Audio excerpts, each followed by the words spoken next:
Yo, what's going on, everybody? We are here with the boys today. We are here with Ola, motherfucker. Let me stop that.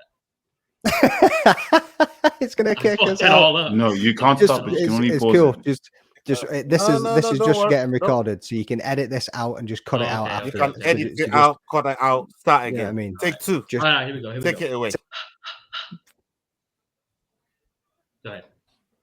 Yo, what's going on, everybody? We are back with the boys today. I got to the right of me, I got shout out Rambling Dad Podcast, McDane. To the bottom right, I got Ola. Shout out the Fight Week Show. And then right under me, I got the boy Yao, Keith, whatever you want to call him. I call him Kick Him in the Head MMA Podcast. Kick him in the head, folks. We are back with a great show today. We are going to do the recap of UFC this past weekend. BKFC is Conor on drugs and Bivol versus Beterbiev. Pumped to have the boys on. This is the first show back since the John Anik interview. I'm still wrapping my head around the fact that I even got to speak to that man. But it wasn't for these three gentlemen right here. It doesn't happen. It doesn't happen. Shout out these boys. Shout out helping me out with the show. And we're on to bigger and better things here, folks. Let me get to the boys so I can stop talking. McDane, how did you feel about this weekend, brother? all good, mate. Yeah, I mean, my picks weren't going that great to start the night. Like I said, I also had work early in the morning, so I had to get my head down. I was like, nah, I'm going to bed after seeing some of these picks just roll on by me. I was like, I'm going to get a few hours sleep and go to work, and I'll catch up with this stuff later. But from what I did see up to the pace fight, it was a decent few scraps in there. Did you catch much of BKFC and Bivol versus Beterbiev? Yeah, so I caught up with the Bivol fight, and then I also caught up with a few of the BKFC fights as well. So I've seen highlights for most of it. I'm there or thereabouts. It was an amazing weekend, bro. Ola, what about you, brother? Yeah, man. No, shout out for inviting us on the show. You know what I mean? Big up yourself. And big up the work that you've been doing as well in the scene, man. You know what I mean? You're doing amazing work, bro. Weekend was nice. I went to one of my friends' surprise 40th birthday, so it was crazy. Got back home, caught up with some MMA, and yeah, I didn't actually see the boxing. I went back to see the highlights. I was surprised with the result, but we'll talk about that later on. But yeah, big up for inviting us on the show. My salute to you, my bro. Thank you so much for coming on, brother. Also, thank you, Yao, for coming on. I know it might be a little later over there, but did you catch this weekend as well? Yes, I did. Mostly, I think this was the first UFC card where I've watched the entire main card without falling asleep and watched, I think, half of the prelims. So I was with McDane on the early prelims on MMA Twitter, and I watched the entire thing. I made myself chicken wings like at 4 a.m. and like watched the last two fights eating fresh chicken wings. So I had a great time watching UFC this past weekend. And yeah, when we talk about BKFC, lots of interesting things happening in Spain with Conor. So yeah, looking forward to getting into it. Very interesting things. Very interesting things. But and if you're wondering, folks, why this man's up at 4 a.m. making chicken wings, watching the fights, these boys are from across the pond. So if y'all are wondering what the fuck is he doing talking to this guy eating chicken wings at 4 a.m., these men are soldiers. The fact that they will stay up and watch a card like this, which I'm not saying it wasn't great, but it wasn't fucking good. And the fact that y'all are staying up to 4 a.m. to watch this card, straight soldiers, boys. This card started over here at 4 p.m. my time in Texas, so it was probably 10 o'clock, 11 o'clock for y'all, and that's just for the first fight of the prelims. Yeah, and, roll on that Max Holloway and Ela Topuria card, boys. Yeah, I mean 4 p.m. start on that one. I know you boys are loving that, man. You know what I mean? Mm-hmm. I'm loving that, bro. But it's a religion over here, man. You know what I mean? It's what we do. We love the sport, and a lot of us that that stay up and watch. It's something that we've been watching for so long, and yeah, you don't even worry about the time. Whatever the time is when we're watching it. That's what it is. You know what I mean? It's second nature, isn't it? Being up till 6 or 7 in the morning, you don't even think twice about it. Like, see, anytime my missus says, "Can we do this on a Sunday?" I'm like, "Let me just check what cards on." Literally, that's right here. Whatever we do, precedent. We got to plan around the card. we got a plan around the card. Even for the party I went to the other day, I thought, oh, early card, you know what? I could be back from this party before this card starts. So he's got to be around the card, bro. Look, it started to drive sober habits on my side, so I make sure I haven't drank too much. If I've got, for example, a stream tonight or the card is coming, we have a live stream. It's like, okay, wait, I gotta stop drinking. No more alcohol. Yay. But for this exact reason, this is why Dana gave y'all a card at 2 a.m. So y'all are welcome, boys. Y'all are welcome, boys. We appreciate y'all. We ain't thanking dinner for that one, there, man. We ain't thanking dinner for that. I'm still pissed about that. I'm still sulking about that one there, man. I'm still a little bit salty about that. You know what I mean? And as much as I fuck with Bilal too, and I think that he deserved his shot, and he went out there and done what he done. Bro, imagine putting Bilal as a main event at 6 a.m. in Manchester. Yeah, I mean, like that arena was sleeping and then leaving because they knew what was coming. They could see it. I'm surprised y'all didn't leave after the Tommy Aspinall fight. Well, that's what I was saying. He should have been the main event, man, because that would have whooped my ass up. I had a 4 or 5 hour drive back to Scotland after that event too. Oh, bro. Crazy. Whoa. Soldier. It was an hour's drive back to my cousin's after the event, and then like a 4 or 5 hour drive back to Scotland too. Bro. And but you know what though? That's why you're my Scottish brother. Also, another reason why you're my Scottish brother is this man over here is going to help me pull up some of these fights today, folks. So if you're noticing the production looking a little bit crispier today, it's because of these 3 gentlemen right here, but mostly to this Scottish soldier to the right of me. So I'm going to have you pull up some of these fights, bro, so we can go ahead and get into the card. And Ola, go ahead and spark up that spliff, my boy. Come on. So if you could scroll down to the first fight of the night for me, bro. Yeah, I'm pretty sure it was a first round submission, if I'm thinking correctly. Wasn't the greatest card to remember, but I think Clayton Carpenter got it done in the second round submission? Second round, yeah. This fight still hurts. This fight. Oh, McDane, go ahead, bro. Go ahead. I don't want to go ahead. Go ahead, bro. Go ahead. Bro, the 3 dog of the week curse. I told you the 3 dog of the week curse. As soon as you man picked that, I was like, I've got to change this. There's not a shot. This is going to happen. Like now that you and Will picked it too, I was like, this one ain't coming in. But bro, like Clayton Carpenter and Lucas Holker, is that how you pronounce his name? Like we were calling him Rocco before it, like, but Holker, or Hoha, whatever you want to call him. Bro, like, on the feet, these 2 guys were going. I mean, these 2 were like swinging and banging, son. Like, and then as soon as it went to the ground, Lucas just couldn't get up. Like, he's got some solid grappling and wrestling himself, or Brazilian jiu-jitsu, whatever the hell he's got. But at the same time, Clayton Carpenter's top pressure, he just couldn't get past it. He just couldn't get out from underneath him. He was throwing his legs up. He was trying like a bear to get out from underneath him, but he just couldn't, man. And then as it moved into the second round, back on the feet, I thought, wicked. Let's go. Through that big flying knee, which cracked Clayton as well. I thought, oh, yes, here we go. Let's get it moving now. And then Clayton does a lovely entry for another takedown. And that's all she wrote. He turned to try and get away to the cage, started scrambling across. But as he done that, he completely gave his back away. And once that was in, that was it. Rear naked choke. Good night. Yeah, man. I thought with the experience that Roja came in with, you know what I mean? I thought he would have been able to withstand the onslaught a little bit more. But yeah, Clayton Carpenter, you could see there's talent there. You know, he's definitely one to watch out for, especially in that division, man. Good win for him. Yeah, it proved me wrong because I went with Lucas on that one there. Dickhead. Yeah, what were your thoughts? Oh, I didn't watch anything. I only started at Tafa versus. Well, shout out Yao. So. I'm glad you told me that right as we started this. Yao, I'm glad I fucking tossed it up to Yao, and Yao goes, "I didn't watch shit." So I'm fucking shout out Yao. Not on this one. My man was probably watching EFC, but Carpenter, bro, the way he put that choke in was nasty. I'm surprised he stayed awake for as long as he did, because that's exactly how you want to put a choke. That elbow cut as well from him was nasty. That was gnarly, bro. Like that was gnarly, man. You know what I mean? Yeah, man. Big performance there from Clayton. And then he let go of that choke. A good fight.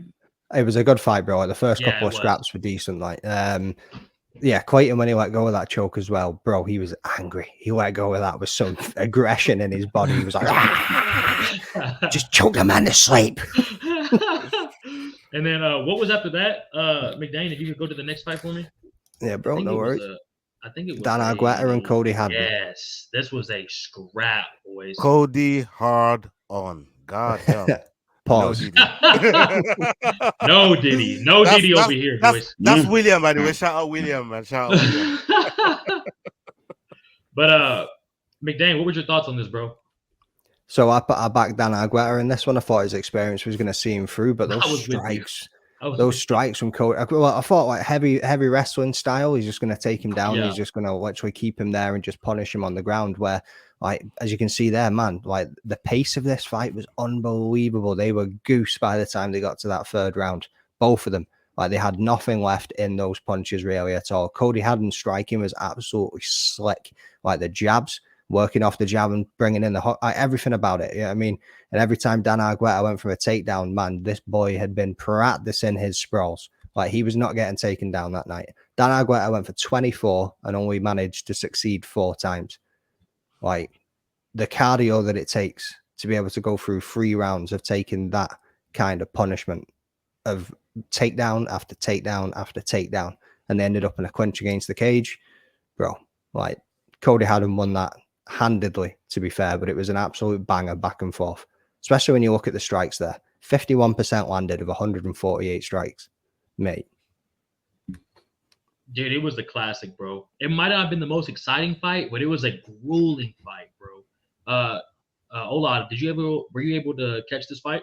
Yeah. I thought Cody was always gonna give Dan. I did pick Cody as well. I thought going into it was always gonna give Dan some problems. But I did expect the fight that we got. The fight that we got was a good fight. I thought both of them really, they threw down in there. But Dan he's still the more experienced fighter in there. But again, this guy Cody, he came in and proved a lot of doubters wrong. He's got a big future in the division. I mean, what's next for him? This Australian guys, but like, they got some talent out there, bro. In Australia, man, they got a lot of talent out there, and this guy is another one that's gonna be in and around it when it comes to like start climbing up the ladder. You know what I mean? I can see him doing good things just based on the work that we saw here over the weekend. What about you, Yao? Were you able to catch this one, bro? No, he didn't say it's time for Tafa. No, I'm from Tafa. Yeah, I'm from Tafa Sharaf. Sorry. First 3. Bro, you need to go back and watch this. Those first 2 fights. You guys are making it sound amazing. Yeah, I'm shaking my head in disappointment. I want to go off and go on a 6-minute cussing rant, but I'm trying to keep it together right now. I want you to know what you're doing. For the sake of Leroy. Hey, fuck Leroy. Anyways, we're also another thing about him, bro. Them Australians, like he said too, he told Dana, if I'm ever in a boring fight, cut me. And when I was saying it wasn't the most exciting fight, I didn't mean like it was boring. I just meant like it wasn't Justin Gaethje versus Holloway, but it was still a very fun fight to watch, bro. And Yao, you need to go back and watch them fights before Dust Up Shakedown Wednesday. Just on the point of Ola making there about these Australians, bro, like, it's like 50-50 with these guys, to be honest with you. Like, some of them turn up and bang, some of them turn up and flop. Like, a man of Ola's age understands where I'm coming from. I've been there. I'm wearing the t-shirt.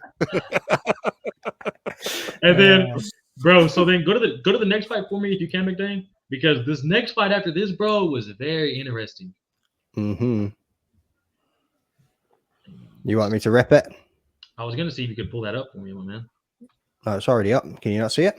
Oh, my bad. I just got it up. Just come up. Hey, folks, like we said, we're getting new to this. Give me a fucking minute here. But what I don't need a minute is explanation on this fight, and I want it from McDane. What were your thoughts on this, bro?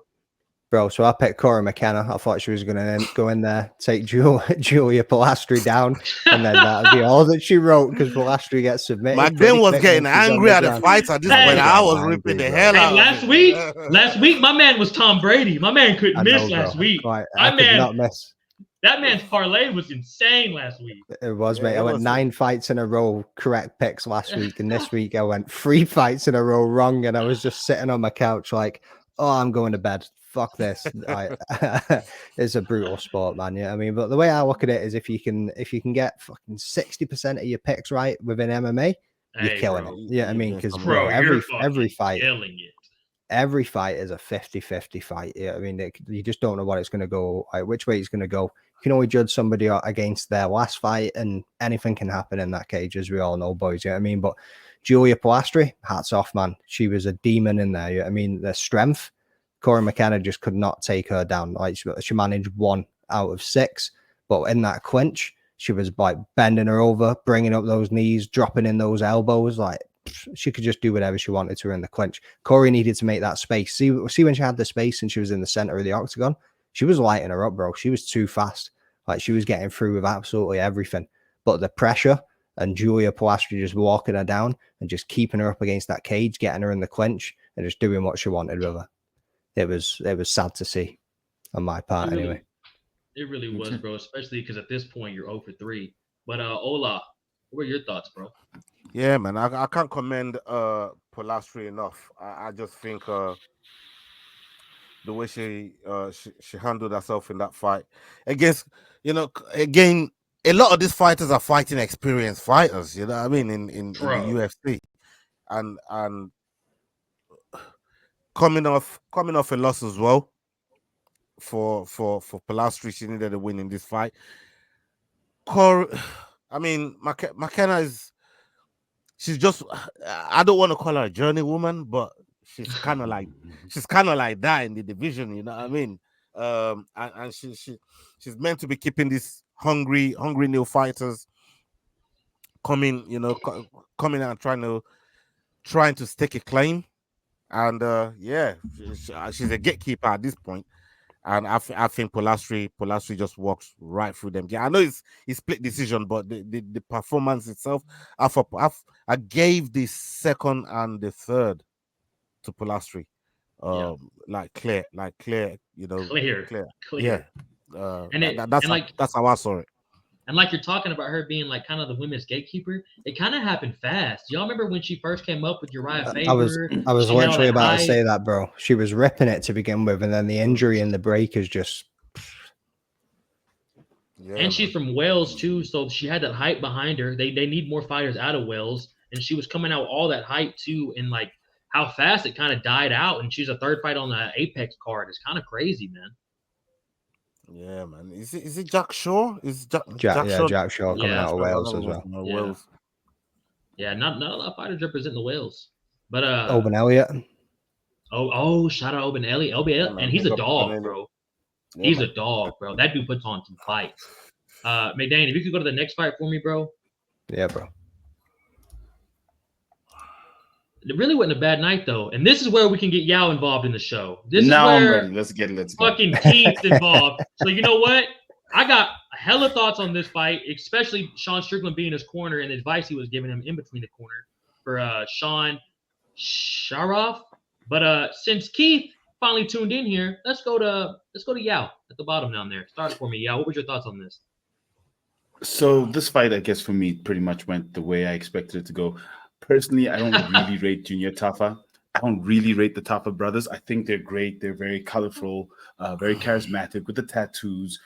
Sure, they've got the skills. I mean, he's fighting essentially here. He was fighting a heavyweight and he's a light heavyweight. You know, that comes into play. But, you know, he put in a performance that won the fight. He beat Sharaf standing. It was stand and bang. Sharaf, I think, tried to take him down 8 times. He only succeeded once. But eventually the gas tank is what made the difference. Sharaf didn't have the gas tank, a couple of body shots from Tafa, and the fight was pretty much over in I think it was the 3rd round. So it was a good experience for him to go that distance against a heavier fighter, short notice, all those things come into play in terms of growing a fighter. 1 week. I just think, 1 week is very, very short. I mean, he ended in the second round, didn't it? Yeah, second round. Sorry. Half of the second round. Yeah, sorry, continue. Sorry. So it was good to see him, go a little bit of distance, but do I see him as a prospect based on this fight? No. Do I see Sharaf as a prospect based on this fight? No. Do I see Strickland as a good coach or cornerman based on this fight? Once again, no. I think Sean should sit down and keep quiet. Yes, I am putting my hat firmly in the ring. You could hear Sean behind him too. You could hear every word he was saying. I'm surprised he wasn't, move your fat ass, bitch. You know what I mean? Like, just going off his head. And listen, How about Sean not wearing shoes? When this man is telling Sean to shut up here, you know Dricos is driving that energy right there, man. You know, Dricos is driving that energy, bro. If we have UFC Africa in South Africa, I'm saying it right now, I'm willing to spar Sean Strickland. Yes, my old unskilled ass. That boy makes you sign a disclaimer. He wants to kill somebody, bro. You know what? Have you seen the Navy SEAL video? Have you seen what Sean Strickland did to a Navy SEAL? I've seen him kill many people. Bro. 1 minute, 1 minute spar. 1 minute spar. Sean Strickland. If you know, UFC please, Africa happens. Don't do it. Just get the one gut check and be gone, bro. You know what I mean? I pray you survive that. Again, folks, these boys aren't from America. This is a South African in the chat. We do not condone this talk to Sean Strickland, the American hero. Condone or endorse. Yeah, we don't endorse this shit. But Ola, what were your thoughts on these two bears fighting for salmon? Past Saturday. Yeah, y'all pretty much covered the it's the gas tank the gas tank for Sharav and the experience as well. You know, I mean, coming off a contender series, but Tafa's been there a few times. Even his losses, you know, I mean, his losses are better than Sharav's win. And look, I understand people wanting to give Sharav a chance, because he's in heavyweight, you know, and I'm fighting, to your point, McDane, and Yao, my man being a light heavyweight, even though he does bang in the heavyweight, just like Almeida does. You think maybe Shara might be able to get it done or have the opportunity to get it done, but just stuffing them takedowns after takedowns, that just zaps you out, man. And Tafa was able to find the openings, and that was all she wrote in the second round, bro. Yeah, a good win for Tafa though. He did need to come back from a loss, and that's one of the two losses. Yeah. McDane, what were your thoughts, bro? Bro, these dudes just did not have the energy for this. Like I talked a minute ago about the gas tank running out on that Argueta fight. God damn, these boys had they were just throwing arms. Like, I mean, there was absolutely nothing. They were just like, they weren't even setting up nothing, bro. Them man were setting up nothing. You mean you saw Sean Strickland hanging over the edge of the cage with Twinkies, trying to get his man to fucking pick up the pace a little bit. He was just like, come on, you fat ass, you want this Twinkie?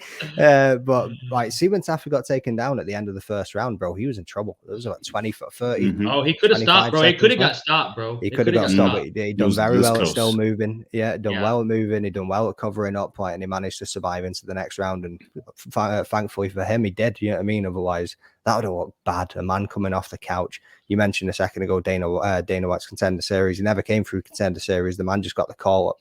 But like I said in the prediction show, you go across the Sheriff's records. This dude's fought is a nobody fighting nobodies, bro. Like he's come up against dudes that have got either losses or no fights on the record, and he's KO'd them within the first round. So I was like, what's this man's cardio going to look like? Because I knew that Junior Tafa's probably taken digs like his before, so we'd be able to take him. Junior Tafa was landing some solid shots himself, as we've seen in the first and the second round. Mm-hmm. Those body shots to a fat man that's already gassed, like, bro. Nah. McDane, I literally had that written down right here. I was like, make sure to talk about his combo work. Tafa's combo work to the head, to the body. You could just tell, bro. It looked like a dude that trains with UFC fighters and UFC heavyweights all the time versus a dude who just drinks beers and trains kind of here and there at Eric Nixon's gym. Backyard fighting. Well, that's one thing that people underrate the most is the body shots with the striking, man. Not enough people are mixing it up. Bro, I remember the first time I got dropped with a real body shot, and I just feeling like how your body shuts down and just the pain, bro. Like even trying to stand up, like you just feel like you can't stand up right all the way. Like your organs feel like they're just not right no more. Yeah, shut your body down, bro. Yeah, bro. And then McDane, could you pull up that next fight for me? Because there's really not too much to talk about with these two sloppy bears just throwing. I mean, it was entertaining. Don't get me wrong.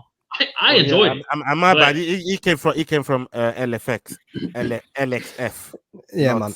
Tafa also hurt his leg in that fight too, so you can see him limping on that motherfucking thing. Oh, bro, that dude's legs are the size of an elephant's, and he's just throwing them things at Tafa. Even if he checks that, son of a bitch.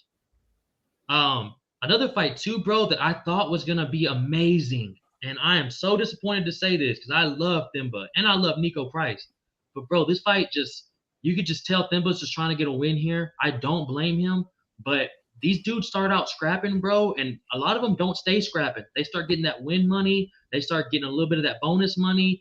They start thinking, if I come in here and scrap and lose 2 or 3 in a row, what's gonna happen to me? Yeah, give me your thoughts on this fight, bro. Just before, and neither of you African brothers going to correct him on the pronunciation of this man's name. Like you checked me straight away, or when I called him Fembi or Themba.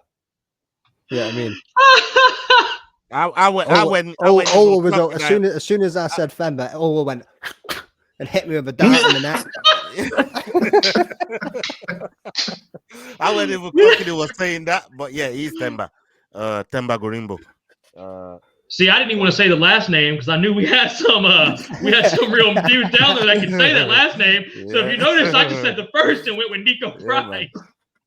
You call it Themba like you call it number 10. Yeah, like you call it number 10. You don't really put it. Say the last. How do you say the last name? Gorimbo. Ooh, that's smooth. You got to put that deep voice on Gorimbo. Yeah, you got to put that Gorimbo. This man roams out of his house and hangs out with lions and tigers. Yeah, man. Yeah, he's just chilling with the bros. I mean, with the bros. That's what he said. I'm just here chilling with the bros. Mate. Yeah, give me your thoughts on this, bro. Look, I'm not sure I agree with you about it not being a good performance or an entertaining fight. Wow. Nico Price was trying, right? Now, Themba put together 141 total strikes with 68 significant strikes, 7 takedowns, almost triple what Nico Price did.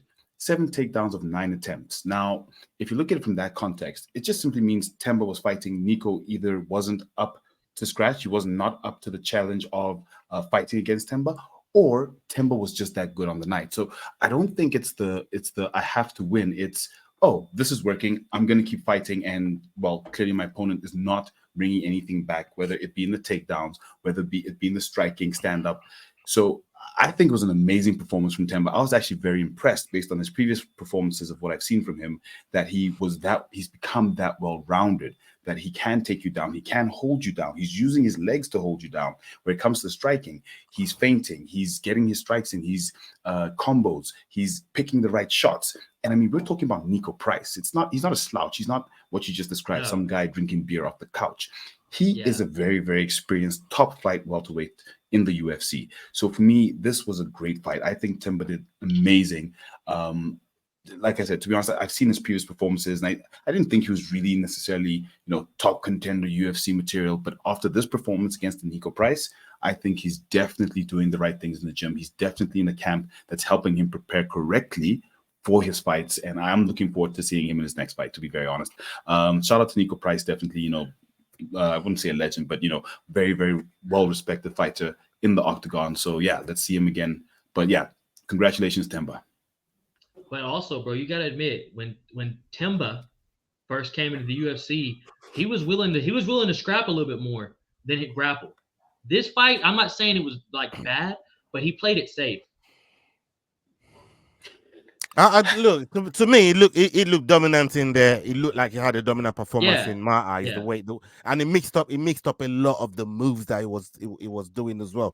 It was throwing them head kicks, them front kicks, mixing up the combos. He did some great work in there. And Nico Price, everybody looks at him like, oh, he's this donkey. But when you look at the people he's fought, when you look at the quality of the people he's fought, he's got Vicente Luque there, Donna Cerrone, Michel Pereira, Alex Oliveira, Phil Rowe, Robbie Lawler, Pat Sabatini. He's been in there with some dogs. So it's not like Nico is just this donkey that, I don't know is well around. And Themba looked good. He looked dominant. And his performance on the night, I thought warranted the scorecard, which was, unanimous dominant. He won every single round in a dominant fashion. So, yeah, man, fair play to him. He's not going to finish every fight. And fighting somebody like Nico Price, if you want to start looking up the ladder in the welterweight division, it's not a bad name to have on your record of wins. You're going to start looking at some of the other bigger names that's been in there with somebody like a Nico Price. So yeah, it's not a bad win for Temba. I like the win, and I think he performed dominantly in there. I'm not gonna lie to y'all. I wish I could edit this out of me saying that now, because y'all kind of got me backstepping. Actually, y'all kind of got me thinking. I might have jumped the gun, bro. I had too much fights in here this weekend. Too much shit's been going on. The Texans won. I had John Anik Wednesday. Did we fucking forget that? Yeah. but I'm not gonna lie to you. Yao and Ola might have convinced me. McDane, I'm gonna go to you, bro. But I think they convinced me. That might be on me, folks. Bro, I'll tip you over the edge just one more time. I'm over here with the African brothers too. Like, that was one hell of a fucking performance. Like, you got me on this side of the continent, not that side. Like, mate, like, this dude went out and done exactly what I expected him to do. I said it in the prediction show. Temba's going to go in there. He's going to show up and show out. He's going to drop him down to the floor. He's going to control him with the grappling. It's going to be takedowns. It's just going to be heavy pressure, and he's just going to strike the life out of him. He almost got a finish a number of times too. Like, I don't know how, like, it never got called off a couple of times. You know what I mean? Temba has since came out and said that he could also hear Nico's Price's kids in the audience, and he was like, people need to stop bringing their kids, because he's got kids, and it hit him in the feels when he was beating on the dad. You know what I mean? Jesus, bro. You could hear and him. Nico's Come on, got Dad, 6 you got kids. this. So you hear 6 kids yelling.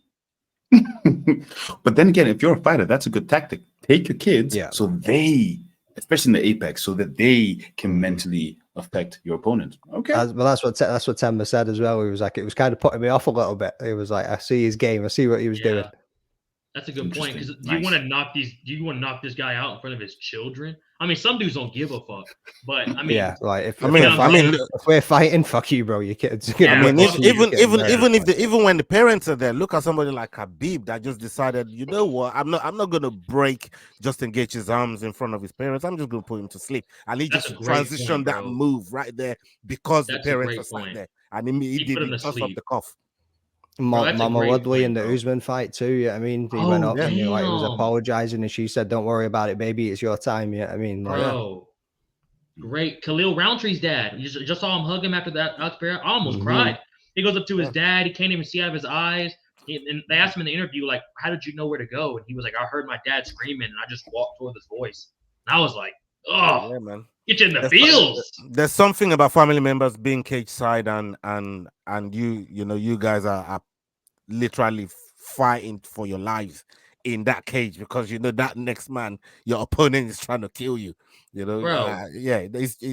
got to feel different. I don't know what it feels like, but you guys have been in there, albeit not at this what these guys are doing, but it's still the same. And you got one person in front of you that's trying to fuck you up. You know what I mean? I don't invite my family. I don't invite my family. No.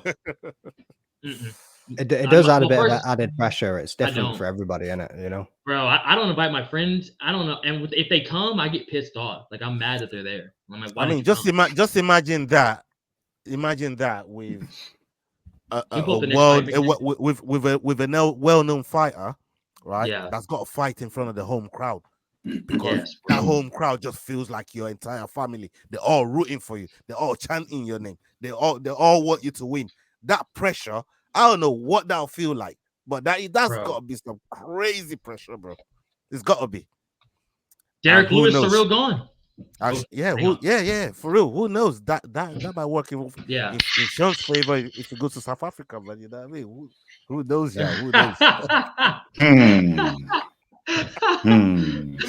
Because literally, Dricos owns South Africa right now, bro. Every corner, every Dricos owns South Africa right now. Look, before we sit here and talk another 20 minutes before we talk about Dricos for another 20 minutes, boys, we're 30 minutes in and we're not even halfway through this card. So let's get into Jonathan Pierce versus Pat Sabatini real quick, because this was a good fight, bro, but just a quick, nasty submission by Pat Sabatini.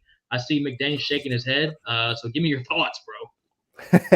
I back Pierce. Fuck Pat Sabatini. I told you Sabatini was gonna get it done, bro. What you mean? Bro. You did, bro. You gave me no explanation of why Pat Sabatini was gonna get it done. When that man was getting pieced about on the feet and all he did was jump on the man's back. locking that figure 4 leg lock, and then was just like, yep, I ain't dropping down from here. I ain't standing with this man, because he knew he was going to get picked apart by Jonathan Pearce. But hats off to him. He got the submission, bastard. That's my fault from this fight. Fuck Pat Sabatini. Yeah, but look, I love the win from Sabatini. I love the win from Sabatini, man. I thought he went in there. He knows. Look, he ain't got the reach to be able to stand in front of Pearce, and Pearce, we know how tough he is. So yeah, just grabbing him when he gave up his back and got the opportunity, took it. Look, Pearce did a good fight to try and get him off, but Sabatini, he went having none of it, bro. He went having none of it. And as soon as I found the hook under the chin, that was all she wrote. And you know what I mean, all he had to nasty do choke, and nasty. Got him out of there. Next fight, very impressive win by Sabatini. This next fight, though, do you know what? I take it back. I'm getting off this content. I'm coming back over there. Like, pull up the next fight, Big Ten. I'm with you, bro. That Temper fight was boring. hey, Sean Strickland all the way. Man's going on about that Temper fight was boring. Look, boys, you know what a fight that wasn't boring? This motherfucker this right one here. Ooh. These two 125ers, I really shouldn't even say two. CJ was there just to get sacrificed. This motherfucker, Timarov, is a motherfucking problem. I don't know who wants to go first, but somebody take this. Or I go for an hour. Yeah, look, Timarov was he's a beast. He had this brother running. I mean, he dropped him like 4 times. Running. Bro. Running. It reminded me of the Meinhof knockout. When he turned running, yes. I don't know. Shout out to Mujahed Fadila. I don't know if you guys know the guy that does animation on YouTube, Mujahed Fadila. Straight away, my mind went to him. I thought, God, he's gonna have a field day with this one. But big win from Temirov there. That guy is he's gonna be a problem. And what way to come in and announce yourself? Yeah, give me your thoughts, bro. Yeah, look, like I just said, it reminds me of the Meinhof fight in, I think it was one championship, where he chased his opponent around the entire cage twice. And we all know flyweights don't necessarily usually come up with knockout power, but he managed to knock down Vergara twice in the space of like 5 seconds, which is just insane for that weight class. It was a phenomenal win. And yeah, look, let's get more of this dude. Like, let's get more of him now, because I mean, he finished in a minute. Yeah, bro. We need more dudes that can crack like this, especially at 125. Because then you end up getting a title shot without even a UFC fight. That's another day for another topic. But McDane, give me your thoughts, bro. Pretty much what the boys have already said. You know what I mean? I again said it in the prediction show. CJ Vergara gets fed these prospects. Like, anytime they want to see how well a prospect can do, they put him up against CJ Vergara, and that's because he scraps too, though, bro. Yeah, I mean, like CJ can throw, like he can bang as well. But man, this Temirov dude just blew him out of the water. Like there was nothing much that CJ could have actually done. Like, once he starts going, he can make it a dirty fight. But Temirov was like, nah. Like, I'm here, I'm from Uzbekistan, and I'm getting down. A fight I'd like to see him have next is against Manel Kape. I want to see him versus Manel Kape go next. I think Manel needs something to get him over that fight. That's too fast. It's a good fight to put together. Bro, it's 125, fast, bro. There's nobody. I mean, there's no slow coming to 125, bro. Bro, we just saw a dude get a title fight with no fight in the UFC. CJ threw 4 strikes. This man ain't injured. This man's ready to go. He's fine. I agree. Someone like Manel Kape would be a good. Manel Kape got injured in his last fight as well. He broke his toe. And it was the most boring fight in 125 history. So that motherfucker needs something to get off his fucking ass for and not talk shit at the press conference and actually show up at a fight. But talk shit at the press conference and at the hotel and at the ceremonial weigh-ins and then not fight. I mean, bro, that was crazy. That was wild. That was crazy. You should have felt the atmosphere in that arena when those two boys were about to fight. Yeah, bro. Like, everyone was pumped and ready for it, and then it just went. And it was like it was messed up. Yeah, that fight got Dana pissed. He was fuming. Oh, Dana was fuming, bro. You know what Dana wasn't fuming about? This fight right here. Dana wasn't fuming about this, boys. This was a straight up scrap to start the main card. I'm a little disappointed because I've trained with Alex Morano at the Woodlands. Bro, I thought he got robbed, bro.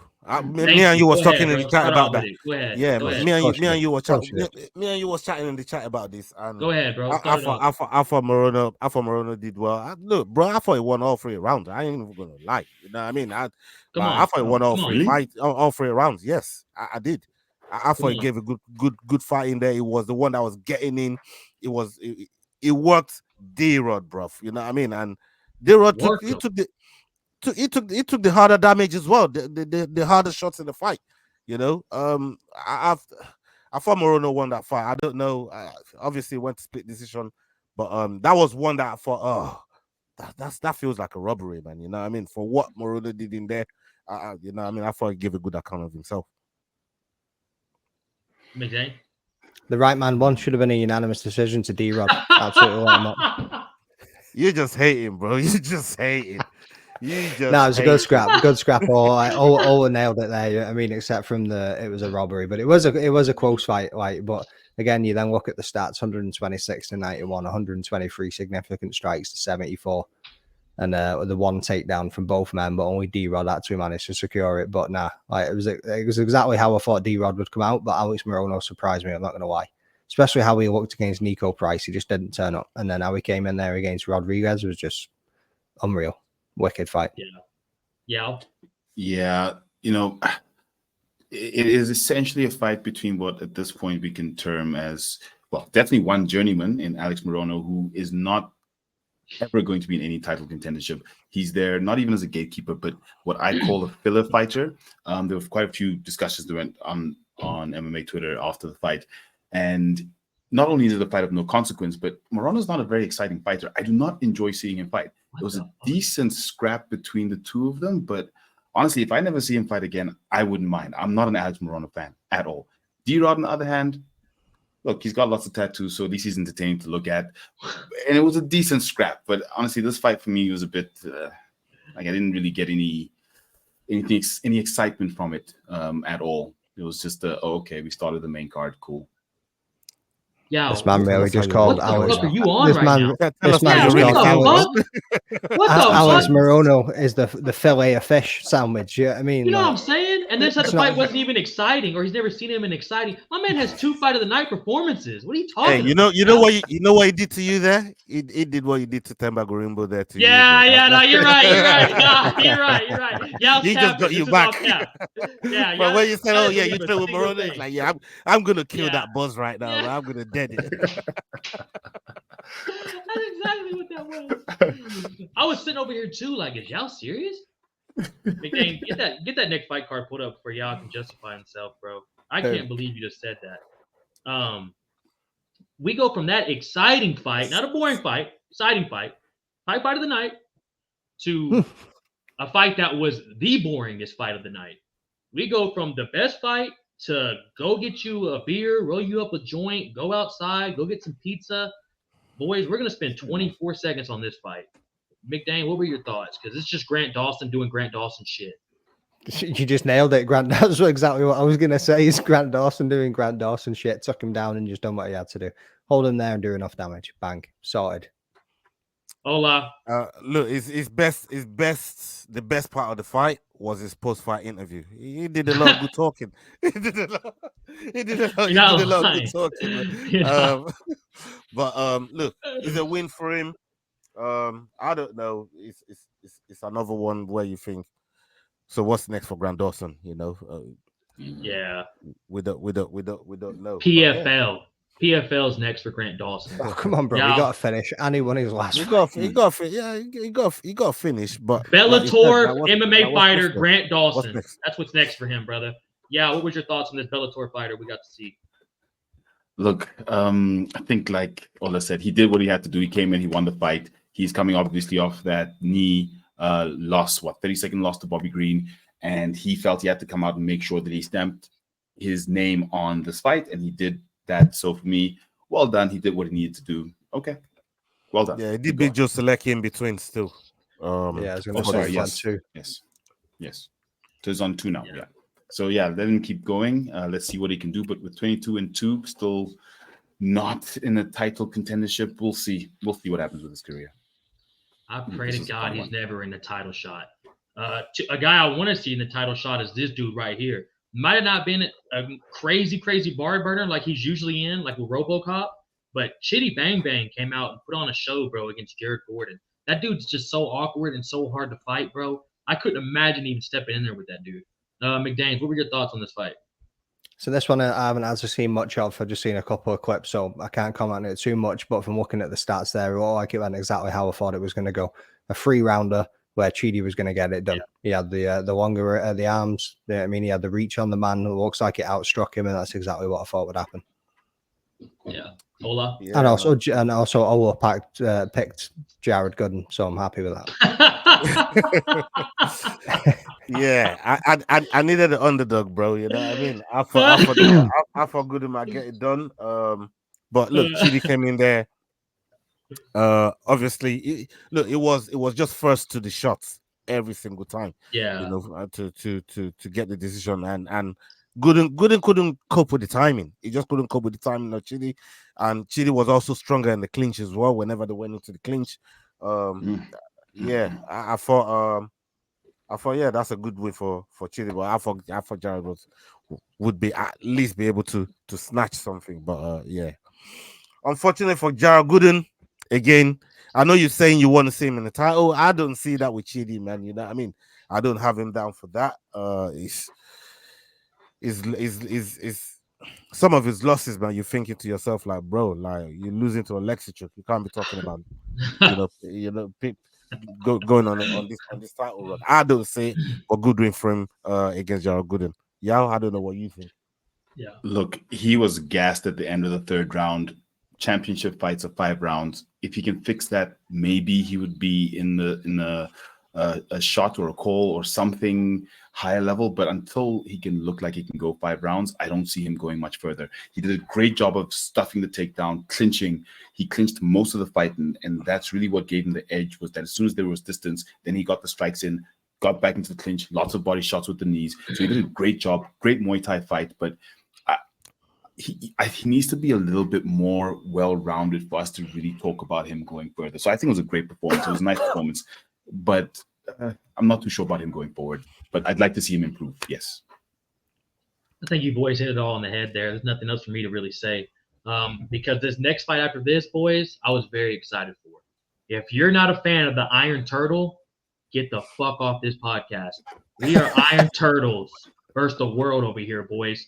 It was hard to watch the Iron Turtle go up against Brad Tavares because, I mean, he's just an OG, man. Been in the game for so long. But what were your thoughts on this, McDane? And just kind of what do you see next for the Iron Turtle, baby? Yeah, I'll back the Iron Turtle to get it done. You know what I mean? And he just went out there and done exactly what he needed to do and what he expected him to get done. Like Brad Tavares is, yeah, I mean, not one of the best fighters in the world. Again, he's probably like that mid-tier bracket. And Park has kind of come up against those guys in the past, and he's always handled them the way that he had to. So, yeah, another one that I backed, another one that Ola shamelessly changed to. Is this when my phone died? This is the one where your phone died, brother. You knew this was coming. Yeah, I mean, Ola picked Brad Tavares. People, write that down. Remember it. Take a picture. I was nearly right. It was split decision, bro. I thought Brad Tavares got robbed. Yeah, of course you did. That's them dodgy judges again, bro. That was a unanimous decision all night. Yeah, bro. What were your thoughts, Ola? Yeah, that was my rub of the week. I had to steal Park. I had to steal Park after I picked Tavares. I thought, oh, you know what? I see what these guys are changing. I see what these guys are saying. You know what I mean? Changed my mind very, very quickly on that one. Even though I said I never change my picks, just because I said so, don't mean shit. Because I will tell you so what. You know what I mean? Man he tried to ask me, yeah, pull out your phone. Bro, phone's dead. Phone died. I sentenced that phone to death on the spot. You know what I mean? But good win for Park. Yeah, bro. Yeah. I don't know what. Yo, you got something? Yeah, give me your thoughts on the Iron Turtle. Yeah, look, I was for lack of a better word, impressed with the win simply because as much as Tavares isn't the best fighter, he is the fighter I think that's got the most minutes in the octagon at middleweight. He surpassed Michael Bisping at this point. So, he fights, he's got the skills. So if you're not too careful, he can beat you. But the Iron Turtle came in and not just did what he had to do, he did it in a very skillful sort of way. He had the right timing, he controlled the octagon correctly. So I was impressed by that win, the fact that he knew exactly who he was fighting and how to beat him and still make it look at least a little bit entertaining. So I enjoyed that fight. It was a good fight. Yeah, shout out to Iron Turtle, folks. Iron Turtle. I don't know what I see next for the man. I'd like just another stand-up, exciting fight for him, but I don't see him really in the top 10 yet. But a fight we did see that was in the top 10, and post-fight we did not get to hear was "Thank You, I'm Happy," was Brandon Royval versus, man, should I go for this name or should y'all just pick it up? Taira. That's my dog right there, Olaf. So go ahead and start off, brother. What were your thoughts on this? And Brandon Royval. Yeah, Tatsuro came into this fight with a lot of hype. I was on that hype train, hook, line, and sinker. These guys tried to tell me that he ain't fought nobody yet. These guys tried to tell me he ain't seen people like Brandon Royval yet, and Brandon Royval definitely took him to the test. And that for Royval his performance was brilliant in the fight. It came back from early adversity in the fight, and the way he turned it around, you gotta give credit to Royval. Obviously, again, he shot on the mic. He's calling for the title, man, and if he feels if he can get back in there, Pantoja, maybe he can get it done. And as you guys mentioned earlier on, if they're giving unranked fighters or debutants title fights in the UFC, why can't he? After he just killed that hype train that they would have given a title shot to, why can't he get the title shot? So yeah, a good win for Brandon Royval there. Yeah. How good is Alejandro Pantoja at this point? Because we saw Brandon Royval, and I wouldn't say dismantle. Like all I said, there were moments of adversity where Taira was putting him through the mill, but he is a black belt BJJ, so he's able to go on the ground. He knows what to do with himself. But if you look at what Taira has done to all his other opponents, how he takes the back, how he holds the body triangle, I was with Ola. Like, I bought into the hype. I'm like, you know what? As much as he hasn't fought anyone notable in the UFC, no one's fought him. No one's seen this thing that he does. So let's have a look at it. So I was very impressed by both fighters, but more by Royval. I mean, if he could do that to someone like the Taira, and we look at him fighting against Pantoja must lost to Pantoja twice. Level.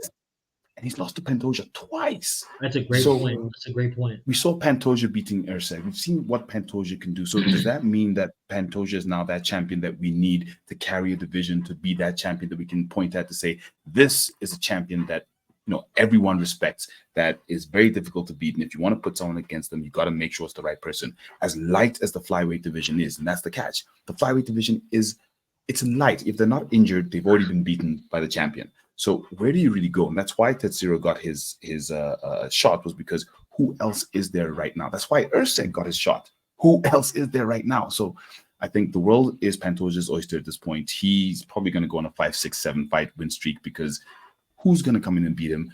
What's his name is now gone because Dana didn't like him. So I don't know. It's very interesting for me to see what's going to be happening in the flyweight division. Mikhail, thank you. It's going to be very interesting to see what's happening in the flyweight division going forward. Yeah, can I ask you guys what's happened to Askar Askarov? Like, that's a great point. What happened to the Russian assassin? Badass. Is he deaf too? Yeah. He's but he's not been active for a minute. But I'm just thinking like, all these guys that are coming through the flyweight, surely one of them has got to come across Askar Askarov. I've not seen him active for a minute. I don't know if you guys know what. I seen something the other day, but I can't remember what it was that I seen about it as well. Maybe he's taking the Zabit route. Maybe he's just gonna slowly drift off, and then we never see him again. Bro, he's too good. He's too good for that, bro. So good, bro, and they need him, bro, in the 125 division. That dude puts on straps. Yeah, like these boys said a minute ago, the flyweight bout and the flyweight division at the moment, it's the same dudes fighting the same dudes like over and over and over again, because that's what the top of the pile looks like, and that's why people keep getting the shot. Like we said with Erceg, and now we're seeing with Tatsuro Taira. Like Brandon Royval looked great. Like that third round, was it a submission? God damn. Yes. God damn thought that was going to be it. Bro. Yeah, I mean, Yeah. Bro, like, hard. holy shit. But again, it went on.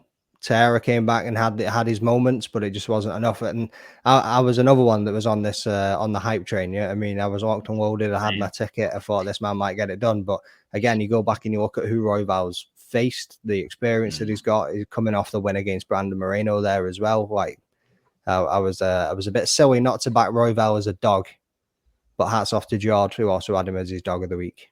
Motherfucker. And Moreno fights in like 2 weeks, huh?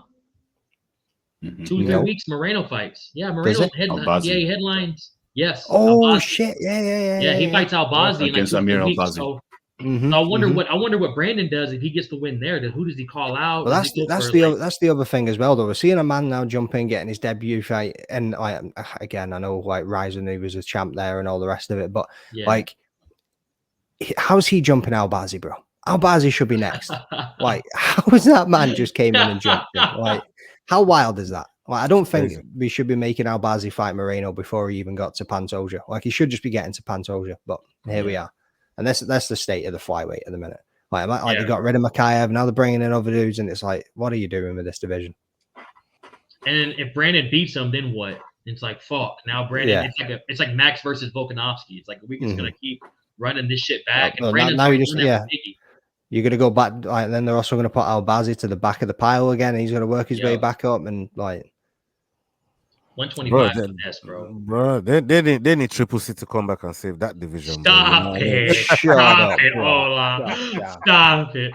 That's about to wrap up. Like that, man. I'm shameless like that, bro. I think that's going to wrap up our MMA talk. I think that wraps up the UFC talk right there. Yeah. That's it, folks. We're ending that UFC card, but we're not done with the pod. I know it's probably 4 a.m. for these boys over here, so I need y'all to bear with me for just a fucking little bit longer here, because we got to get into Bivol versus Beterbiev, and then I want to get into BKFC a little bit, and then you boys can go to bed. But we gotta fucking get y'all's thoughts on this. McDane, what was your thoughts on Bivol versus Beterbiev, bro? How that was given to Beterbiev, I don't know. Like, he was even, I think it was the 9th round, 10th round. His corner, like, you've got to knock him out. Yeah, I mean, you've got to get this done. You've got to finish him. That tells you everything you need to know about where he was coming into that fight, like coming towards the end of that fight. And then when it got there and they gave it the other way, it shocked the world. Nobody wanted that. Yeah, I mean, most controversial decision you've seen in a while. Ola? Yeah, I mean, the controversy dominated this fight. A lot of people were even saying at the very least that should have been a draw. You know, very least it should have been a draw. At the very least, that should have been a draw. But I only saw the highlights, and from what I saw, I mean, again, the amount of shots that the guy that won the fight is it better be over the amount of shots, like, he wasn't really even connecting with them shots like that. You know what I mean? There was a lot of it that was getting parried away. Again, the controversy around the decision is even bigger than the fight itself, and that tells you all you need to know in the state of boxing. That's just boxing, man. That's just boxing being boxing, bro. Yeah, what was your thoughts, bro? So I think I'll stick most of the controversy in how essentially I think Turkey Al-Sheikh after the fight did say, I don't think this was the result that was fair, in my opinion. So even the promoter himself is saying, I'm not too sure about this result, and it doesn't make boxing look good. We all know there's always judges issues across the board, but it's always very frustrating, especially as a promoter. But the one thing that I did find exciting was that Bivol's wife was watching on a live stream, and she was celebrating and laughing her ass off when he lost. So that was very entertaining to see. Yeah. There's a clip out there of his wife watching on a live stream on some random Russian podcast, and then being very excited. Did she not hear the result? Or did she hear the result? She heard the result as they were. I thought she was just like preemptively. No, during like as the fight. God damn, that's just Russian hoes being Russian hoes. Yes. Yeah, shout out Kanye West, but that's gold digger right there. But yeah, what else you got?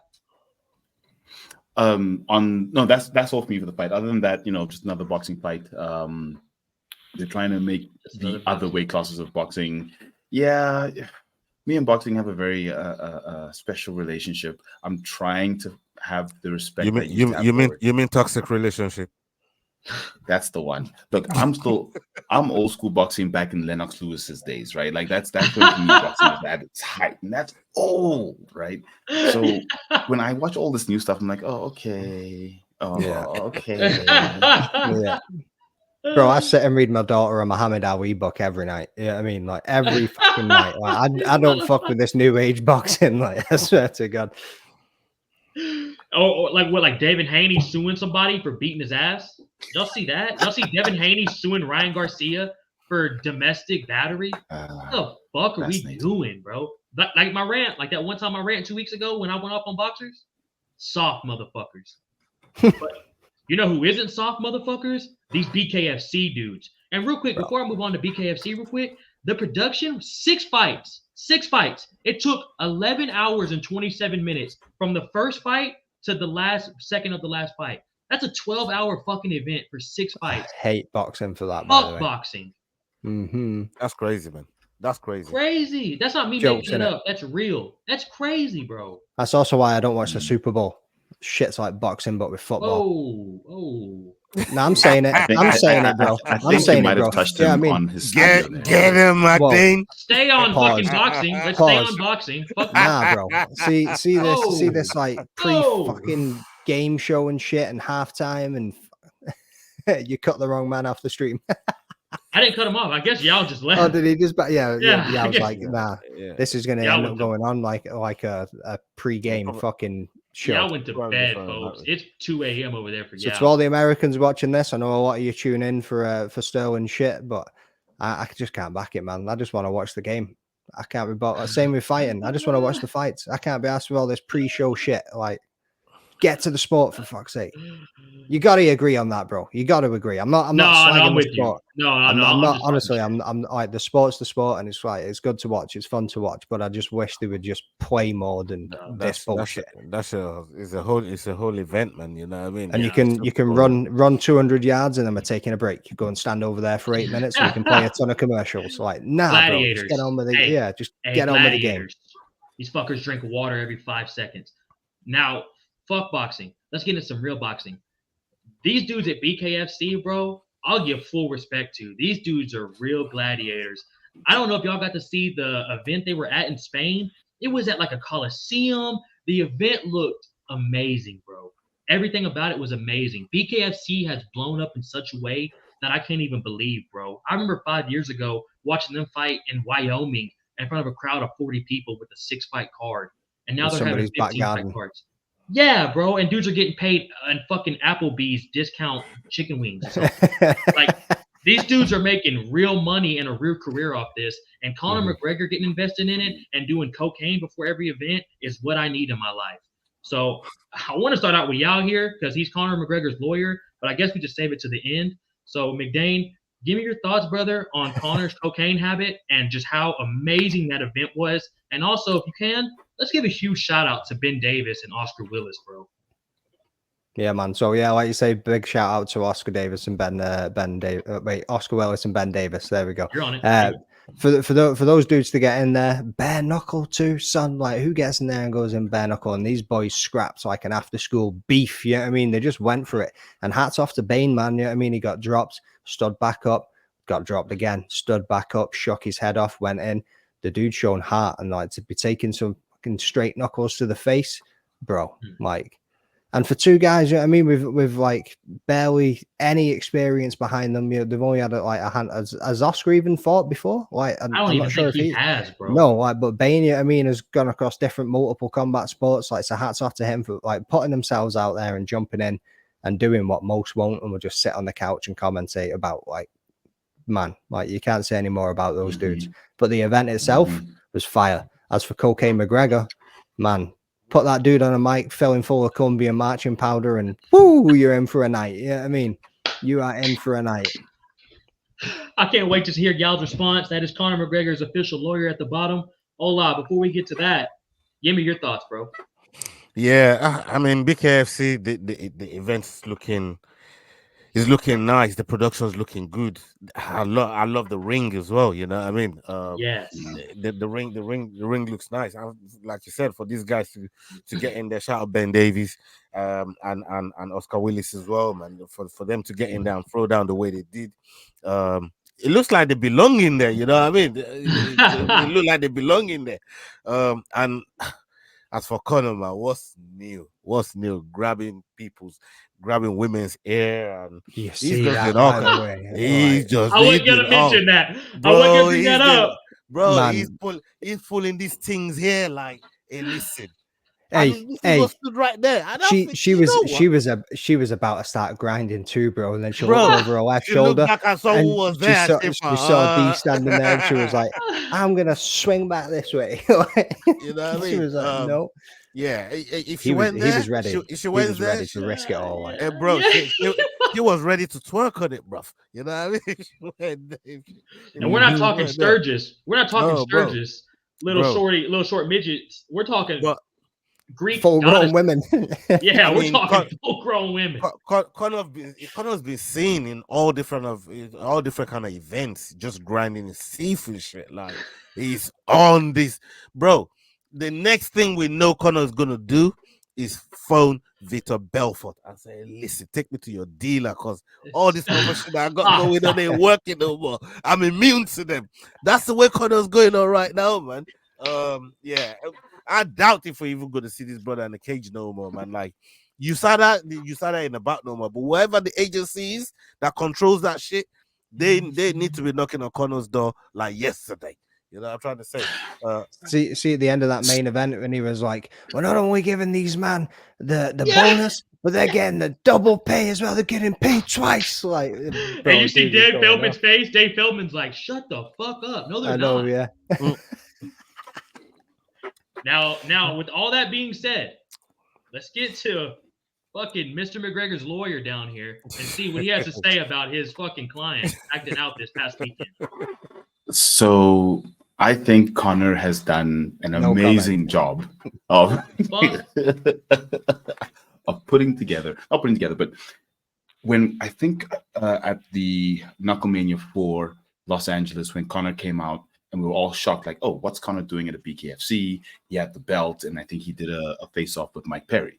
We're like, "Oh, okay, what's this? Conor's gone crazy. Conor's this, Conor's that." But if we look at what Conor's done strategically over the past year and a half, including the movie, what Conor has done is solidified his brand so that this brand that he's now gone and purchased, BKFC, can be recognized. Why? Because he is recognized. He was the fighter in the money fight between him and Floyd Mayweather. So he said, "Okay, I need my own promotion, but I'm not just going to go and randomly come up with some promotion. There's BKFC, something that's doing amazing things. Let's take it to the next level." We saw him at Joshua versus Dubois announcing, "Whoever is listening to me right now, you should watch BKFC in Spain on the 12th or whatever it was of October." Yeah. Watch it. Yeah, invited Usyk as well, didn't he? He went to Usyk and told Usyk. Yeah, I remember. Usyk did that walk. Usyk is like, this guy is crazy guy. And we all saw that, and that's my point. Conor McGregor is a showman. It is a show. Without the show, we don't watch. The show is the money. So for me, I fully accept everything he does. Even getting into what do they call? What's that got to do with his cocaine habits, though? Like, that's that. Defend that. You said all the good bits. Like, defend that. Hey, this man is a real lawyer. This man's a real lawyer. Due to YouTube content policy, I cannot defend that one online. I will defend it in the chat. What? I'll see you in WhatsApp, boys. Well done, yeah. Well done. Well, one thing that I do want to talk about as well is, did you see the interview with Conor when he was getting asked? I can't remember who it was who interviewed him. Asked about the Mayweather fight and if there would be a rematch. Bro, what was that accent he was putting on? Dude started like talking Italian or some shit to this man. He was like, "Oh yeah, so that fight was not my weight, and we you know what I mean?" He was out there moving like Joey Barton, son. I was like, "What is going on here?" Oh, we'll get that one. Yeah, man. That's- Steve that's- McLaren is the other guy that does Yeah. that. He's a dickhead for that, bro. He's terrible, Steve McLaren. Gareth Bale. Have you I seen mean, what he's they been all doing in done it. Jamaica, bro? He's talking Oh, bumper no. class and Ross class. Nah, no, he's not. No, I'm he's not. telling you, man. He is wild. He's fucking wild, bro. I'm telling you, man. Oh, mate. Yeah, Boys. I know exactly what you mean. Boys, we had what a weekend though. Overall, fucking fantastic weekend. Cocaine Conor, bare knuckle fights in Spain. Fucking shitty boxing production card, but great main event. UFC card overall, not too bad, boys. We had the NFL yesterday over here in America. College football Saturday. I mean, couldn't ask for a better weekend, boys. Yeah, man. Nice sporting weekend, man. And we've got another one this We've got weekend with another the one next UFC. weekend. We got PFL, you know what I mean? Battle of the Giants coming up. Francis- Predators returning Francis to the Ngannou. cage. And Ferreira, we're going to be talking about that on Dust Up Shakedown, man. You know what I mean? So, yeah. I just want to ask a quick one on that to you guys. So we've seen Battle of the Giants coming. And when I say this, I want to emphasize we've seen Battle of the Giants coming. Are they overhyping this fight because there's literally no other fights in PFL that anyone would have any interest in? Or are they doing what the UFC should be doing with their headline fights? I think it's also marketing. You don't normally see the PFL market as much as they are. And I think they're just getting behind the marketing power a little bit more. I mean, trying to compete with like the UFC and their marketing machine is unbelievable. Like, and it's crazily difficult for any of these other promotions to match that. The money that they put into the marketing, and I think PFL are noticing that, and hopefully this is a change that we'll start seeing, because they're also they're putting out video clips that are matching these boxing video clips that we're seeing. Like when we seen like Anthony Joshua and Ngannou, that fight when it was going to happen, when we saw Ngannou versus Tyson Fury, and like the movie that they put out for that, you know what I mean? Like, Oh, bro, this is what people want to see. and for Joshua me, versus two balls. Go ahead. Yeah, go ahead. and I was going to say as well, just to your point, you know, having the Saudis back them and back this promotion. Obviously, UFC is a monumental giant in itself. It's a machine, so you need a strong financial backing and power to be able to push these promotions. And what we've been seeing from PFL, like this Riyad season and stuff like that they got going on, it's a sign of what's to come from PFL and Bellator together, because now they got the fighters, they can mix and match whenever they want to put on the events, they can put on the tournament. They got all different kind of formats that can suit whatever events that they're trying to put on. And when you have money behind it, like they do now, sky's the limit, man. You know, I mean, who knows if they can catch UFC? They're bringing talent over. They just need to do more of it. I wanted to say, like, see, without Fight Island during COVID, do you think they ever would have got invested this much? Do you think it was always the plan, or they seen something there where they were like, it was always been the plan, especially in the Middle East. Like, they want to bring entertainment over there. There is like something that, you know, the amount of footballers they're bringing over there right now is crazy, and they're paying silly money to get footballers over there. They're just trying to bring that sports entertainment over there. They want to make it a big thing over there. I mean, I couldn't imagine running around the pitch for 90 minutes in that heat. Like, not a chance. The only thing I think, the one place that I think is safe, because it's in the Middle East, is Vegas, because obviously it's against the religion to gamble over there. So they won't be getting anything like the casinos and that sort of format. But if they could, they'd put that in the desert. You know, leave the hose at home. You know what I mean? If they could, they would. Trust me. But it's against the religion out there, man. So it's not something that they'll be dabbling in. Bro, Saudi's getting involved in combat sports is one of the best things to happen to it, bro. It just makes the competition go up, and it just makes for better events, bro, and better shows. Yeah, we would never be getting Ngannou versus Taira if Saudi wasn't involved in PFL. PFL could probably be under by now. But yeah, boys, I'm 100% with y'all.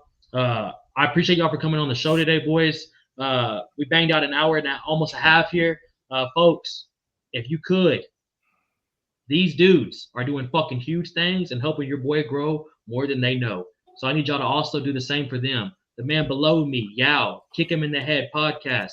Man was a poet and he didn't know it. These boys are helping me grow more than you know. The man below, no homo. Fucking, they call me Biggie Smalls, baby. The man to the bottom right of me, and no Diddy for Biggie Smalls. The man to the bottom right of me is Ola, the Fight Week show. If you're not tuned into that, I'm usually on there on Wednesdays with the boys on Dust Up Shakedown. So tune into the boys. And last, but sometimes least, is my motherfucking Scottish, American, English brother, Mick Dane, the Rambling Dad podcast. Give my man a shout. Give all three of these gentlemen a shout. And boys, is there anything y'all want to say before we get out of here? Thanks for having us on, man. It's been an absolute pleasure. And people, make sure you are tuning in to S-Dog's MMA Talk if you haven't already.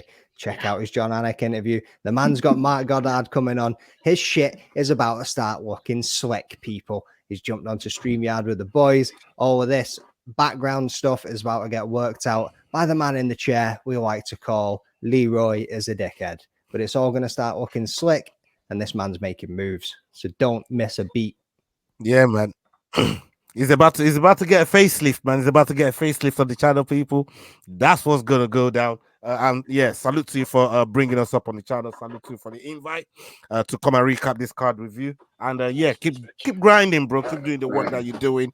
Like you said, you're about to get John Mark Goddard on the show. You just had John Anik, Big J.A. Just had him on the show, man. That's big work.